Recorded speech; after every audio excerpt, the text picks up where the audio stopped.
હું નરેશ અર્જણભાઈ સોલંકી હાલ રહું છું જુનાગઢ. જમીન ખેતી લેવેચનો મારો વેપાર છે. કાલે હું અને મારા પાર્ટનર સિદ્ધરાજભાઈ ખુમાણ અમે બે જતા હતા બીજી જમીન લેવા માટે. દલખણીએ મારે જમીન લીધેલી હતી જેનો તારીખ દસ્તાવેજ નોંધાયેલો હતો કરવાનો હતો. તો અમે રસ્તા પર જોતા બોરડી ગામથી આગળ મીઠાપુર નક્કી આવેલી જમીનમાં જોતા અમે અજાણ્યું એક ટ્રેક્ટરથી અમારી વાડી ઉપર ચાલુ હતું. ત્યાં તપાસ કરતા અંદર જતાં અમે પૂછ્યું કે કોણ ટ્રેક્ટર ચલાવે છે. તો એ ટ્રેક્ટરવાળો ભાઈ અમે પૂછ્યું અશોકભાઈ કરે, અશોકભાઈ સિરોયા ત્યાં હતા. એને વાતચીત કરેલ કે ભાઈ શું છે પાછો તમારે કંઈ હુકમ કે કંઈ આવેલું છે, શું કામ અજાણી અમારી જમીનમાં આવ્યા છો. તો એમાં વાતચીત કરતાં એ લોકોએ બીજા બધા પોતાના ભાઈઓને પાછા બોલાવી લીધા. લલિતભાઈ સિરોયા હતા, નારાયણભાઈ સિરોયા હતા, ભદ્રેશભાઈ બધા ત્યાં એકઠા થઈ ગયા. 4 બૈરા જેવા આવી ગયા, ટ્રેક્ટરના ડ્રાઈવરને બધા સાથે મળી ગયા.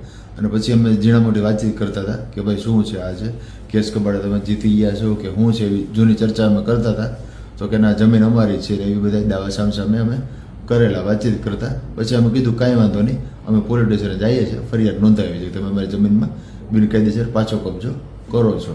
તો જ્યાંથી ગાડીએ પહોંચતા હું અને મારા પાર્ટનર સિદ્ધરાજભાઈ ખુમાણ ત્યાં પહોંચતા હજી ગાડી તરફ વળતા અહીંયા સીધો જ મારા માટે તીક્ષ્ણ હથિયારનો ઘા મારેલો, મારા માથામાં જોરદાર ઈજા કરેલી. પછી હું નીચે પડી ગયો.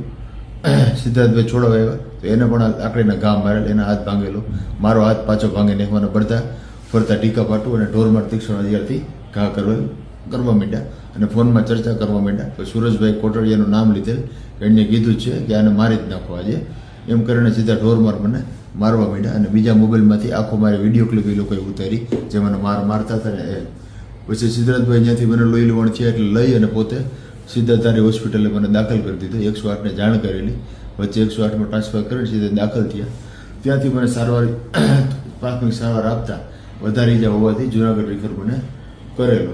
અત્યારે હું કેજે હોસ્પિટલમાં દાખલ છું. બોલે એવી સ્થિતિ મારી ઓછી છે કારણ કે ગંભીર ઈજા થયેલી છે, માથામાં લાગેલું છે, હાથમાં લાગેલું છે, ઓપરેશન બી આવે એમ છે. એટલે અત્યારે હું પોલીસ તંત્રને યોગ્ય માંગણી કરવા માગું છું, મને યોગ્ય ન્યાય આપે. એ લોકો પણ ફરિયાદ તો મારે લઈ ગયા છે અત્યારે, છતાં હું બધાને કરું છું પબ્લિકને કે બધા મને યોગ્ય ન્યાય આપવા માટે.